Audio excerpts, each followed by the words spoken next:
This is the Pure Rock Show, and that was Sick as a Dog by Aerosmith. Probably my favorite Aerosmith song.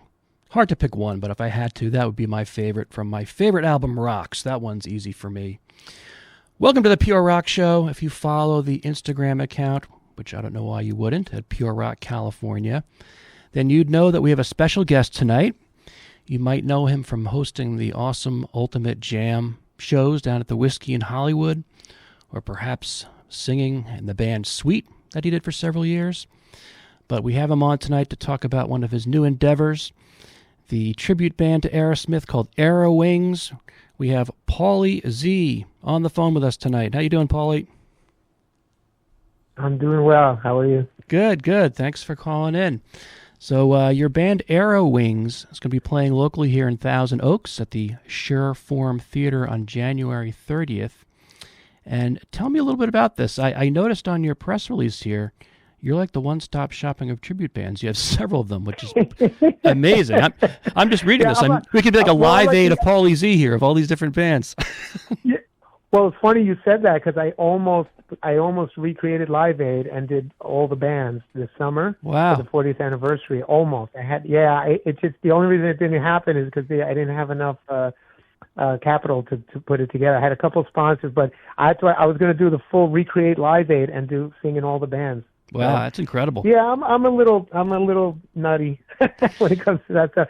I mean, yeah, it's like I tell people like I have this Amazon mentality of like being the Amazon of rock and roll. You know, like because it's not even the one-stop shop for me. It's the experience. You know, and I use Amazon or Starbucks, like these companies that build an ecosystem where you're like in their world and everything is just easy and you feel good and it's like all these options. And I don't know, I just had this vision to do that with all these different bands. And I love, the other thing is it's like a blessing and a curse. I love music so much. I love performing. I love starting projects. I just love it. And I just, so that's why I am in the position that I am, because like, yeah, I'm going to do an Aerosmith band. Oh, I'm going to do this band. I'm going to do that band. Why not? And they're right? all great. That's the other problem. They're all great. It's not like there's a lemon in the bunch. It's not like, that band's kind of okay. It's hard not to do when they're all, so good and people are responding. How do you not? Sure. Then it just becomes a matter of time and bandwidth, So how long has the Aerowings project been together? Well, this is fairly new, so I'm excited because I launched Aerowings just over a year ago. It was last November, actually, where we did our little debut showcase at the Whiskey, and get some footage, some photos, and then we've had a few shows in 2025, some really nice ones, but not a lot because it's new, and the feedback has been great, the social media has been great. And so I'm very excited about this one in particular because it's also close to home. I live in Encino. The band is LA based, so it'll really be nice to like show everyone here in LA what we can do. Yeah, I'm excited to see it. Obviously, tribute bands. I don't have to tell you. I mean, if you look at these, the billboards like the Canyon Club or whatever, I'd say probably more than half of the shows these days are tribute bands everywhere, and a lot of them bring in more people than a lot of quote unquote regular bands. It really is amazing how they've evolved over the last 20, 30 years when they started. You are preaching to the choir. You're telling me. I mean, I never, listen, I was you saw you had some of the history, like, obviously I sang with Sweet, but that wasn't my band, but I was in the band with my brother, ZO2. We had a TV show called Z-Rock. We had records out. We toured with, Kiss and Poison and big bands. And like, I was just, you have to write your own music, original band, you get the record deal, right? Like the whole dream, right? And I never in a million years thought that I would be, feeding my kids and, paying for my mortgage and diapers and food and vacation, like being in a tribute band. It's really, I'm as shocked as anyone else, but I understand it because if you really think about it, it's no different than like when I go to the opera and I go see, a Puccini piece. Like, you got to keep it going. And these people are either not alive anymore, like Freddie, or they're retiring. So what, nobody gets, like my son won't be able to go see and experience a Queen show. Like, I feel like that's actually kind of sad. So no different than people keep going to the opera and watch the same performing for 100 years later. We're just keeping that tradition. We're keeping the music alive. And I think if you do it at a high quality, it's a business that's growing now because I think musicians are taking it more seriously. It's not like a thing you're in a tribute band, you play, what bar do you play at? Mm-hmm. It was like, no. Like, you sold 10,000 tickets at that performing arts. It's a different, it's a whole different game now. And the lines are so blurred. I'm sure the band going out as Foreigner, the official Foreigner, does not have one original member. They don't even have the singer that was been with them for the last 20 years now. Like, they're no different than like the Foreigner tribute band that's going to be playing with you in Thousand Oaks, right? It's just the lines are so blurred now. It's really unbelievable. Well, the difference is they have the official name, and I know for a fact because when I was in Sweet, we had Steve Priest, the original bass player in the band, and then he died right when COVID started. He passed away from pneumonia, which was a big blow to us, right? Because we were really just getting some traction, and then we continued a little bit, but I felt, the guitar player and I felt kind of weird being in it without any original members. And so I know from experience, because it was like this, I had an original guy and now he's not there. And then it's like, well, how does that work? So yeah, I think you're right. And I think more and more it's going to be like that because people eventually pass away, they get older, they retire. And then what happens to the music? Exactly. Somebody's got to keep the torch. And then this music carry the torch. Yeah, and this music is still loved by many. Just real quick, can you go down the other bands that you have right now, just so the listeners know? I mean, I read this list and it's like, I want to see you sing all these in one night. Hold on, do you have enough time on your show? Just speak quickly. Yeah. Okay. So yeah, well that I have no problem. I'm from New York. I can speak fast and aggressive. Our flagship band is our Queen band, Bohemian Queen. So we have Queen, Led Zeppelin, Deep Purple, Aerosmith, Springsteen, Journey, Foreigner, Chris Cornell, Rocky Horror Picture Show, and I'm launching 3 new ones on my birthday in March at the Whiskey, doing AC/DC, Paul Rogers, and Thin Lizzy. Oh my goodness! And I have a list of about 50 to 60 more that's coming. Oh, the Thin Lizzy one I'd love to see. Bury me. I want to see all of these. This is incredible. It can be 24 hours of Paulie. Show. Think Lizzy. Yeah, and I assume you have different costume changes for each band. You have your different wardrobes and your different... Well, so that's funny too, because I don't do the costumes for all the bands, and it's kind of interesting which ones I pick. Because, for example, for Queen, I do multiple costumes, and it's fun. For Thin Lizzy, I did buy a fro, an afro, and I have a hoop earring, and Springsteen, I do some different outfit changes. But for Zeppelin, for example, I don't wear a blonde wig, and I just wear something that's 70s Zeppelin-ish, and there's no rhyme or reason. I kind of just use my gut to see, like, this band, I feel like I can pull it off, and it's fun in a way, a little tongue-in-cheek, and it's not taking myself too seriously. And in this one, if I do it, I feel like it comes across cheesy. It's a very fine line between what's cheesy and what's just kind of fun, if that makes sense. Sure. You and know? I guess, how do you... I guess so, like in Journey, I don't wear the wig that Steve Perry would... Sure. Sorry, Ben. I was going to say, so how does it... I guess it works like the promoter at Thousand Oaks, they chose... Aerowings. Like, how does it work as to which band you're gonna go out with? Do they? No, it depends. It depends. No, in this particular show, we are our own promoter. So my partner Glenn and I have a company called Zen Entertainment that we started as an umbrella for all of this, craziness. I mean, poor Glenn has to keep up with my madness. He's a nuts and bolts guy. He's he keeps the machine running, but like I'm the dreamer. So we created this umbrella company called Zen Entertainment that houses all these bands, and we've been very aggressive over the last couple of years promoting our own show. So we rented the show. Gotcha. That's our show. Okay. We pay for everything. We take the risk. Yeah, it's our show. It's our baby. Now and in other venues, they just hire us. So you're not performing in the Foreigner tribute too the same night, are you? Or is that a totally different band, or is that you too?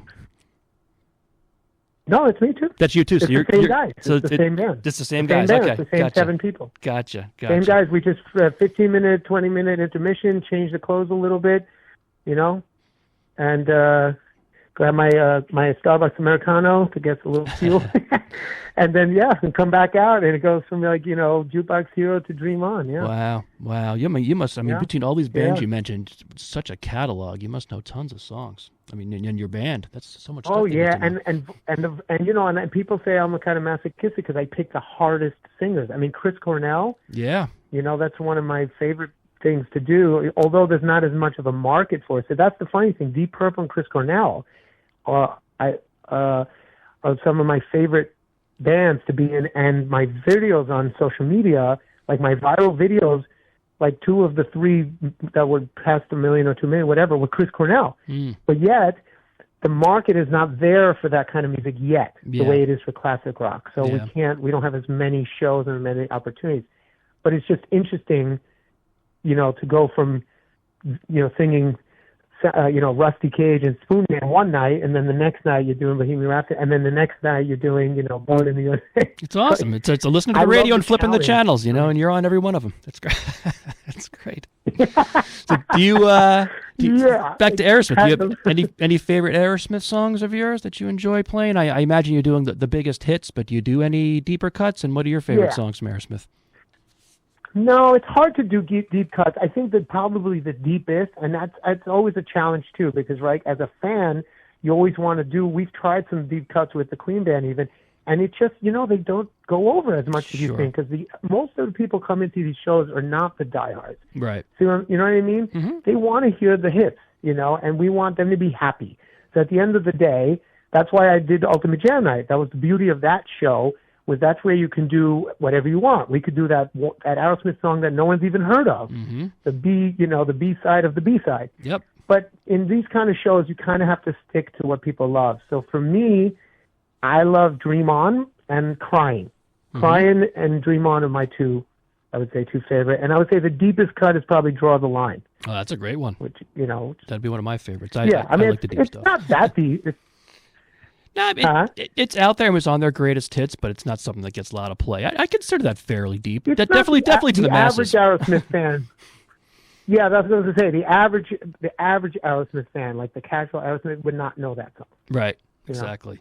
I mean, they have so They'll many know hits. Sweet Emotion and Walk This Way, but then in the middle of Draw the Line with the big high note, when he comes in with that big scream, it's just so much fun and so electric, Yep, absolutely. That's what you're mentioning about Deep Purple. As big as they are, if you think about it, there's really only like 3 or 4 songs that most people know from them in this country. They don't have a huge catalog that really got a lot of play, which is a shame. But yeah, I mean, I want to see all these bands. I gotta keep my eye on you when you're playing all these different things, especially Thin Lizzy. You see what you're feeling, but you see what you're feeling right now, right? The feeling you're feeling is what we're going for. It's like, I'm not interested in my partner, like our company, we're not interested in just being a band. That you hire us, we play music, we're a tribute band. Like, we're interested in moving your soul. Like, it's an experience. It's excitement when you're a kid, like when you want to open your Christmas gift. Like, the feeling you have now is the feeling I want. I want you to be like, oh my God, I want to see Paulie do Thin Lizzy. I want to see the Deep Purple band. Like, because that to me is love and passion, and it's all, you know what I mean? It's those good vibes. It's not just about, get up, play, get your paycheck, and go home. But that's the difference. I think that's what we're trying to create here. It's like that excitement and that love of music. So I'm glad you said that, because it makes me happy that you're excited. Oh, yeah, this is right up my wheelhouse. And I've attended a bunch of your Ultimate Jams. Such a good time. I mean, all these amazing musicians, and you talk about going deep. I'm trying to think. I went to a few. I went to a New Jersey-themed one. I'm sure you were at all of these, but you did all New Jersey artists. Yeah. And one a Sammy Hagar-themed one. I designed the cover. I hosted. I produced. Yeah. Yeah, so much fun. So much fun. Well, and I got to tell you, too, Mark, I think, to be honest with you, I think Ultimate Jam Night might have been sort of the catalyst for me being where I am now, because prior to that, in my original band with my brother, like, we only played our songs. We played a few cover songs here, but when you're in an original band, you play your songs every night, right? And you might know some you might throw a couple covers in and stuff, but you don't have a catalog, like you said, of hundreds and hundreds of songs and different styles. Like, I only sang the style that I sang that worked for my band, ZO2. The Jam, though, opened up a whole other thing, because every night, I shouldn't say that, every week was a different theme. So if we're doing a theme to Pantera, all of a sudden I got to sing like Phil Anselmo, and then the next week it's an Iron Maiden, and then the next week it's a Jersey show and I'm doing Sinatra. That was kind of like my rock and roll university. Yeah, I don't think too many singers can do all that now, because Well, I don't think many singers had the job that I had. I had to for 7.5 years. Had to be so flexible. I didn't really have a choice, and I guess I just embraced it. Versus, I think most people maybe would have just stuck to what I think what most singers do is they stick to what they're good at and they're comfortable, so that and they know they can kill it. And I just was a little bit more curious, so I actually went the opposite. I said, let me do stuff that's out of my comfort zone. Like at the last Ultimate Jam night at NAMM last year, for example, I sang Nessun Dorma, Pavarotti with an orchestra. Oof. And then the same night did Iron Maiden, Whitesnake. I mean, We Are the World. Wow. The same show. Who does that? I'm telling you, you might be the most diverse singer out there. It's awesome. I'm probably the most psychotic, the not craziest one, probably. So just to remind everybody, Paulie's going to be with his band Aerowings, and what's the Foreigner tribute band name again? Foreign Heroes. Okay, so Foreign Heroes. But it's mainly an Aerowing. It's mainly the Aerowings is the headline, and like anyone listening to this, if you're feeling the energy that's coming off this interview, and like you see like that curiosity is like, oh, I got to check this guy out now. Like, I want to see if he can really pull it off. Come, I mean, I invite you to come. I invite you. I guarantee you're going to leave that show with a smile on your face, hearing the songs you love and brought to you at the highest level, not only musically, but the connection. That's one of the things I'm also big on, because I work with children professionally for this is my 28th year, if you can believe that, working with young children. And it's all about the connection. You know what I mean? It's like looking people in the eye, making them feel good. That's what you're going to get at our show. Yeah, I have no doubt. What you described is the way I experienced your Ultimate Jams. I mean, just total fun. And obviously, if you're into the music, it's just a fantastic night out. January 30th, Thousand Oaks at the Sure Forum Theater. And Paulie was good enough to give us a pair of tickets to give to a lucky listener. If you want to try to win a pair of tickets, take down this email address, which is radio@capsmedia.org, radio@capsmedia.org, Pure Rock Show on the subject, and in the body, just say you want to go see Aerowings, and throw in your favorite Aerosmith song in there, too. I'm always curious what the listeners like. And the winner will be notified. And if you're not a winner, you can still be a winner and go down there yourself and check out the show, which I am looking forward to myself. Anything else, Paulie, we didn't touch that you want to mention? Oh, you have no idea. But we would need 10 more interviews. We're scratching the surface of the Paulie Z, the world of Paulie Z. But let's focus on that for this interview, just that show. But maybe we'll do another one later on. We could talk about. There's so many other things. Absolutely. When you have some more local dates, especially Thin Lizzy, Purple, and the other ones, we'll definitely do this again. Yeah. Well, maybe we can do. Yeah. If you don't, maybe we can do we can do one for that. That's in March, and my birthday show. Like I said, those four bands on the one night. 4 hours. So if you want to talk about crazy. That's going to be at the Whiskey. You said I'm doing that one. Yeah. Wow. Yeah, so let's do another call. Let's do a follow-up one. That sounds great. And you'll definitely have to rest up for that one. I mean, what are you on the stage for? Like 3 hours or something when you're doing that? 4. 4 hours. Wow. Well, with a little breaks in between. So probably altogether, probably about 3.5. Yeah. Okay, cool. Well, keep yourself in good shape, my friend. I am. I go to the gym. I do. Yeah. And I have 2 little kids on top of all this, by the way. And I have 2 little kids. So wow. How does he do it? I don't know. But you have to come to the show and find out. Exactly. All right, Paulie, thank you so much for calling in. I really appreciate it. And looking forward to seeing Aerowings and some classic Aerosmith in Thousand Oaks. Have a great night. Thank you again for having me. You got it. You too. Bye, everyone. Bye-bye. Thanks. Bye.